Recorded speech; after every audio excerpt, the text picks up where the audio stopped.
안녕하세요. 김태현의 현명한 투자자 방송 시작하겠습니다. 본 영상에서 다루는 내용은 투자 권유가 아니며 각 개인의 투자 판단에 대한 책임을 지지 않습니다. 별도의 SNS 채널 가입을 유도하거나 투자 권유 및 유료 리딩 서비스를 홍보하는 불법 사칭 계정에 유의하시기 바랍니다. 자, 오늘은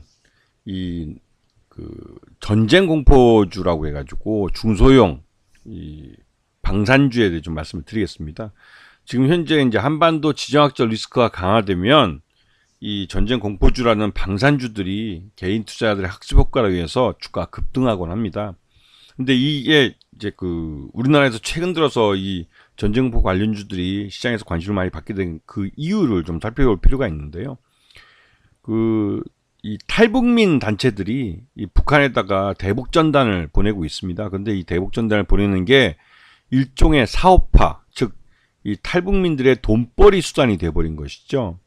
이게 이제 이런 대형 교회, 국내에 있는 대형 보수교회 이런 쪽에서 이제 돈을 모아서 이런 대북 전단을 살포를 하면 그 살포한 양에 따라서 돈을 준다거나 아니면 미국에서 CIA 같은 데서 이런 탈북민 단체에게 대북 전단을 뿌리라고 돈을 준다고 그렇게 알려져 있습니다, 시장에.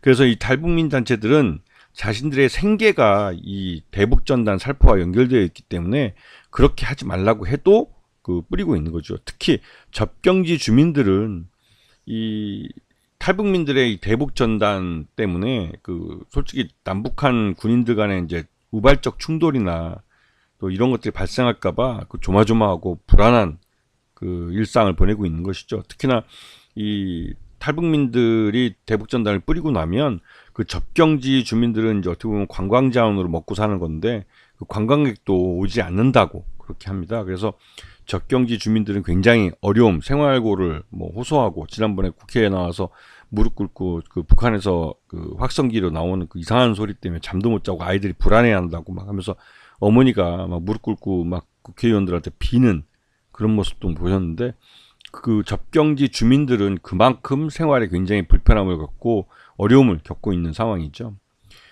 이런 대북 전단 살포나 이런 것들은 단순히 풍선을 통해서 이루어지는 것뿐만 아니라 이 쌀을 페트병에 담아서 북으로 보내주고 하는데 이게 실제로 제대로 잘 밀봉이 안 돼서 바닷물에 이 쌀이 대부분 썩은 상태로 이제 북한에 도달하고 오른다고 합니다. 그러다 보니 북한에서는 말 그대로 쓰레기를 치워야 되는 그런 상황이 돼버린 것이죠. 근데 이러한 페트병을 보낸다거나 대북 전단을 담은 풍선을 날려보내는 것이 돈벌이 수단이 되다 보니 이 탈북민 단체들이 이거를 포기 안 하고 계속하고 있는 것이죠. 돈벌이가 되는 한. 근데 문제는 여기에 대해서 이제 북한도 오물풍선을 만들어서 이제 우리나라로 날려보낸다는 점이죠. 근데 이 가끔가다 이제 아파트 옥상 같은 데서 화재를 일으키고 했다는 말도 나왔는데 그만큼 이제 오물풍선이 위험하기도 하고 또 이 안에 뭐가 들어있는지 모르기 때문에 이게 생화학 무기 같은 게 잠겨져 있으면 말 그대로 이제 감염병 같은 것들이 확산시킬 수도 있고 하기 때문에 불안한 것이죠.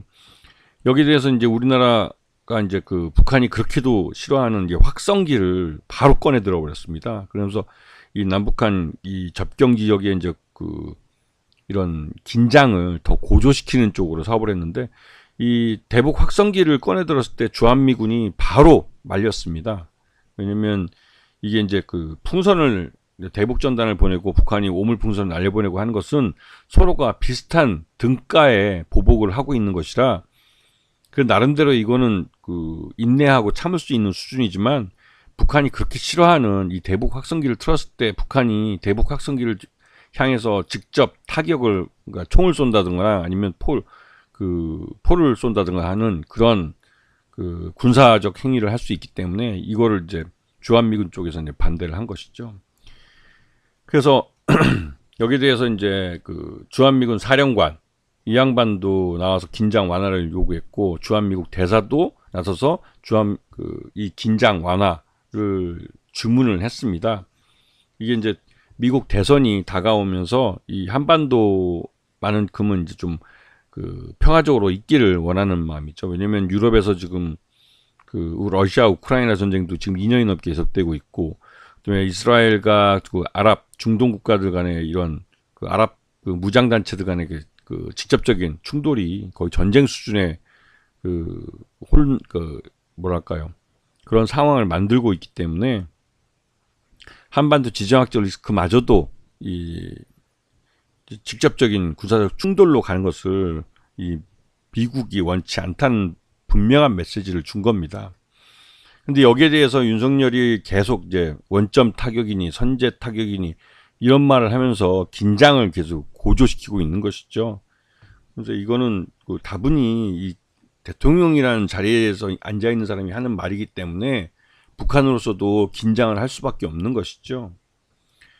자, 여기에 이제 김정은도 윤석열이 그런 긴장을 고조시키는 발언을 하면 김정은이도 거기에 맞서서 긴장을 직접적으로 고조시키는 그런 모습을 평양의 무슨 중앙 TV나 뭐 노동신문이나 이런 걸 통해서 대외적으로 공개를 합니다. 이 사진에서 보시면 이제 미사일을 담은 미사일 이동 트럭인데 이걸 실전 배치한다고 북한이 이제 실제로 이제 미사일들을 실전에 배치한다는 것을 보여주고 접경 지역에 이런 미사일들이 배치되어 있다는 것을 직접적으로 보여주는 것이죠. 그리고 여기다가 이제 북한이 이제 지하 벙커를 타격할 수 있는 4.5톤의 탄두 미사일을 탄두를 갖고 있는 미사일을 발사했다는 것을 성공했다고 발표를 했는데 이게 내륙 지역으로 발사를 해서 이 성공을 시킨 것이라 이 미사일에 대해서 4.5톤짜리 탄두를 가진 미사일에 대해서 나름대로 신뢰성이 있다는 것을 보여준 것이죠. 이게 이제 우리나라 현무4하고 동급으로 알려져 있는 미사일인데 이거를 이제 내륙으로 날려보낼 만큼 이 미사일에 대한 신뢰도가 있다는 것을 이제 북한이 스스로 이제 자랑하면서 보여준 겁니다. 여기에 대해서 이제 우리나라는 현무5를 국군의 날 공개를 했죠. 우리도 이제 북한보다 더 위력 있는 미사일을 갖고 있다는 걸. 그러니까 서로가 이 긴장을, 남과 북 모두 긴장을 서로 이렇게 고조시키는 쪽으로 계속 지금 이 어떠한 행위들을 하고 있는 겁니다. 여기다 대고 이제 신원식 국가안보실장이 북한이 미국 대선 전에 7차 핵실험을 할 가능성이 있다고 경고를 했는데 이 근거는 뭐 국정원이나 이런 쪽일지 모르겠지만 하여튼 이런 공포, 그러니까 전쟁 공포를 조장할 수 있는 발언들을 윤석열 정부 고위 관료들이 계속하고 있습니다. 이러면서 이제 이 윤석열 지지율이 20%가 붕괴되는 상황에 도래했죠. 그래서 이제 윤석열은 한 발 더 나가서 그러니까 북한이 러시아에 파병을 한다는 뉴스가 나왔고 그게 이제 진짜로 군인을 파병을 하는 것인지 아니면 공병대와 같이 전후복구 사업에 동원될 부족한 노동력을 대체하는 노동자들을 파견하는 것은 아직 구체적으로 알려져 있지는 않지만 우리나라와 지금 우크라이나는 군사적 북한 군인이 파견이 돼서 우크라이나 군이 지금 러시아 영토를 침범한 곳에 이제 북한군이 투입이 돼서 우크라이나 군인과 전쟁을 할 것이다. 이런 말들이 나오고 있는 겁니다. 근데 여기에 대해서 윤석열이 우크라이나에 지금까지 안 주고 있던 이 살상 무기를 직접 제공하겠다는 것을 폴란드 대통령이 엊그제 왔을 때 직접 정상회담 이후에 기자회견에서 자기 입으로 말을 해버렸죠. 이거는 솔직히 러시아를 적성 국가로 돌리겠다는 그런 발언이나 다름없습니다. 말 그대로 이제 한 30여 년 동안 잘 키워온 러시아 시장을 완전히 포기한다는 것이죠. 러시아 우크라이나 전쟁 전까지만 해도 삼성전자가 러시아 시장에서 스마트폰 1위였고 현대차와 기아도 분기 기준이지만 러시아 시장에서의 그러니까 일반 자동차 시장 1위를 달리기도 했습니다. 그랬던 시장을 포기하겠다는 것이다 마찬가지죠. 그럼 이 포기한 시장은 고스란히 중국 기업이나 일본 기업의 차지가 될 가능성이 높습니다. 지난 30여 년 동안 노태우 정부 이래로 대북방 외교해가지고 그렇게 키웠던 러시아 시장을 하루아침에 경쟁 국가인 일본이나 중국에 내주겠다는 것이나 마찬가지죠. 한마디로 한심한 짓입니다. 여기다가 북한이 10월 31일 날 ICBM으로 추정되는 탄도미사일 한 발을 발사했는데 이거는 고각으로 발사했기 때문에 실제로 이거를 이제 정상적인 각도로 발사했을 경우 최소 6,500km 정도를 날아갈 수 있는 그렇게 되면 솔직히 괌 같은 데는 충분히 타격을 가능하고 미국 서해안에도 도달할 가능성이 있는 그런 미사일이라는 걸 보여주기 때문에 미국 대선 결과가 누가 나오든 이런 그 미국까지 핵무기를 날려보낼 수 있는 무기를 갖고 있는 북한과 협상을 하러 나오라는 그런 의미이기도 한 것 같습니다. 그래서 이게 미국 대선을 바로 코앞에 둔 시점, 그리고 북한이 ICBM을 완성했다는 신호를 미국에게 줬다는 점은 그 다음 대선, 미국 대선에서 누가 당선이 되든 간에 북한과 협상을 할 때는 이전과 다른 차원에서 협상을 해야 한다는 그런 내용을 보여준 거나 마찬가지입니다. 자, 그러면서 우리 시장에서 한일 단조가 또다시 이제 강한 모습을 보여주고 있는데요. 그게 그도 그럴 게 한일 단조 같은 경우는 155mm 포탄의 단조 제품을 공급하는 회사입니다. 그러다 보니 요번에 윤석열이가 그 우크라이나에게 살상무기를 준다 그러면 155mm 포탄이 가장 우선 될 가능성이 높은데, 그렇게 되면 실제로 한일 단조 같은 경우는 그 수혜를 받을 가능성이 큰 것입니다. 그리고 이 퍼스텍 같은 경우도 장중에 좀 강한 모습을 보이긴 했는데, 이 퍼스텍은 이 지뢰제거 로봇을 국책과제로 이미 개발을 완료한 회사입니다. 그래서 양산을 못 해봤을 뿐이지 이미 지뢰제거 로봇이라는 것을 개발해 봤고, 또 자회사인 유콘 시스템을 통해서 드론을 만드는 회사입니다. 그래서 최근 들어서 이제 이 드론 관련해서 이제 자폭 드론을 이 국방부에서 이번에 올해 안에 이제 이거를 전력화하겠다라고 했기 때문에 그에 대한 이 계약을 맺을 수 있어서 퍼스텍도 그 국방비의 수혜를 받을 수 있는 회사로 지금 알려져 있습니다. 자, 그리고 지금 현재 지금 시장에서 전쟁공포 관련주와 국산무기 관련주 이렇게 크게 나눠볼 수가 있는데요. 실제로 국산무기 관련주들은 한국항공우주 카이, 또 한화 에어로스페이스, 현대 로템 같이 LIC 같은 이런 넥스원 같은 이제 그 실제로 국산 무기를 개발을 해서 수출하는 회사들인데, 이 회사들은 기존에 이제 한국수입은행법에 의해서 이 자금 대출이나 또 지급 보증 이런 것들을 통해서 이제 무기를 수출해 왔기 때문에 이 국채은행인 한국수입은행의 그 자본 확충 이런 것들이 수출에는 더 필요한 그런 상황이기도 하고, 근데 하지만 문제는 이제 그 윤석열 정부는 미국 무기를 더 많이 신뢰하고 사들이고 있기 때문에 우리나라 이제 국산 무기들을 구매하는 데 있어서 좀 어려움을 겪고 있죠. 특히 이제 한국 항공우주 산업 카이가 만드는 KF-21은 한국형 전투기를 개발하는 그런 사업인데, 이게 이제 초기 40대를 이제 초도 물량으로 목표로 해서 이제 개발이 됐었는데, 갑자기 그 좀 이상한 이유로 그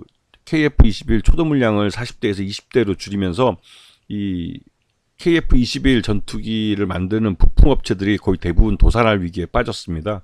그 실제로 그 부품들 중에 한 회사라도 도산을 하면 KF-21 전투기 못 만듭니다. 그래서 왜 정부가 이 상황에서 이제 시제기 다 만들어서 각 무기 장착까지도 테스트하고 있는 이런 상황에서 왜 그 처음 40대에서 한 80대로 더 늘리지도 않고 오히려 20대로 더 줄여서 부품업체들이 연쇄도 도산하게 만들었는지, 이거는 참 그 알 수 없는, 그 상식적으로 이런 산업을 그러니까 경영을 해보신 분들은 이렇게 이제 처음 하는 사업에서 초도 물량을 줄인다고 하면 거기에 처음 개발할 때부터 참여했던 업체들, 부품업체들 같은 경우는 실질적으로 자본력이 좋지 못하기 때문에 버티기는 쉽지 않다는 것을 잘 알고 있죠. 그래서 이게 좀 이상하다는 얘기를 듣고 있습니다. 그렇기 때문에 이 국산무기 관련주보다는 지금 현재 전쟁공포 관련주들, 빅텍, 스페코, 휴니드 같은, 또 한일단조, 퍼스텍 같은 이런 중소형주들이 시장에서 윤석열 정부의 이 우크라이나 살상무기 제공, 여기에 더 수혜를 볼 가능성이 높은 것이죠. 그리고 실질적으로 개인 투자가들도 이 전쟁공포 관련주라고 해서 이 중소형 방산주 이쪽에 더 이 학습 효과가 되어 있습니다. 그렇기 때문에 이런 부분들을 잘 보시고 대응을 하시면, 이 전쟁공포 관련주들은 윤석열의 그 지지율이 떨어지기 때문에 이 한반도 지정학적 리스크를 강화시키는 쪽으로 해서 권력을 지킬 수밖에 없기 때문에 이쪽을 그러니까 한반도 지정학적 리스크를 강화시키는 쪽으로 정책을 가져갈 가능성이 크고, 그에 대한 학습 효과로 이 매수세가 묻지마 매수세가 유입되고 있는 쪽이기 때문에 관심권에 두고 보셔야 되는 겁니다. 아시겠죠? 자, 오늘 방송 여기서 마치겠습니다. 감사합니다.